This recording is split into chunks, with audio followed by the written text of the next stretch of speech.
السلام علیکم ورحمۃ اللہ وبرکاتہ۔ حامد وصلی اما بعد، قال رسول اللہ صلی اللہ علیہ وسلم اجتنبوا السبع الموبقات، قالوا یا رسول اللہ وما ہن؟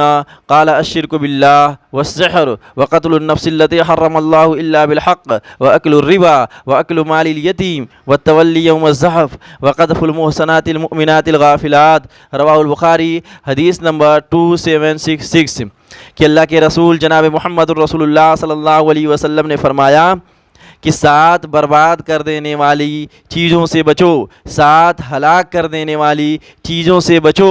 صحابہ کرام رضوان اللہ علیہم اجمعین نے سوال کیا، اے اللہ کے رسول، وہ 7 اعمال کو برباد کر دینے والے کون سے اعمال ہیں؟ تو آپ صلی اللہ علیہ وسلم نے فرمایا، الشرک باللہ، اللہ کے ساتھ شریک ٹھہرانا، اللہ کے برابر کسی دوسرے کو بنانا، اللہ کا ساجھی بنانا۔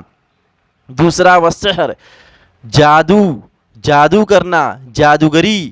تیسرا وقتل النفس التي حرم اللہ الا بالحق، کسی کی جان لینا جسے اللہ نے حرام قرار دیا ہے، ناحق کسی کو قتل کرنا۔ وَأَكْلُ الرِّبَا، سود کھانا۔ وَأَكْلُ مَالِ الْيَتِيمِ، یتیم کا مال کھانا، اور یتیم کا مال کھانا بہت بڑا گناہ ہے، جیسا کہ اللہ رب العالمین کا فرمان ہے، إِنَّ الَّذِينَ يَأْكُلُونَ أَمْوَالَ الْيَتَامَى ظُلْمًا إِنَّمَا يَأْكُلُونَ فِي بُطُونِهِمْ نَارًا وَسَيَصْلَوْنَ سَعِيرًا۔ سورہ نساء آیت نمبر 10۔ کہ بے شک جو لوگ یتیموں کا مال ناحق ظلم سے کھا جاتے ہیں، وہ اپنے پیٹ میں آگ ہی بھر رہے ہیں، اور عنقریب وہ دہکتی ہوئی دوزخ میں جھونک دیے جائیں گے۔ جس سے اندازہ لگایا جا سکتا ہے کہ یتیم کا مال کھانا کتنا بڑا جرم ہے۔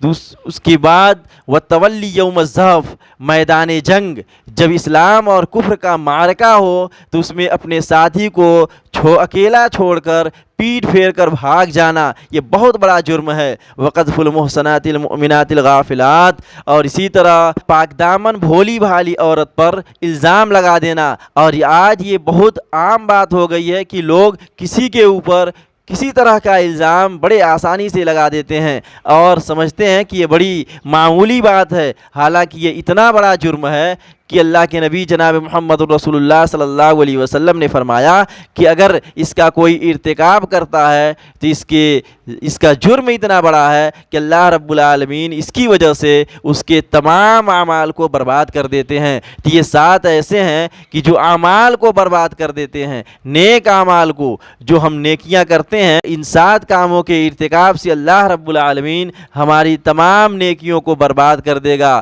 اسی کے بارے میں اللہ کے نبی صلی اللہ علیہ وسلم نے فرمایا ہے کہ 7 برباد کر دینے والے اعمال سے بچو۔ اخیر میں اللہ رب العالمین سے دعا ہے کہ الہ العالمین ہم تمام لوگوں کو ان 7 مہلک کاموں سے محفوظ رکھے۔ آمین۔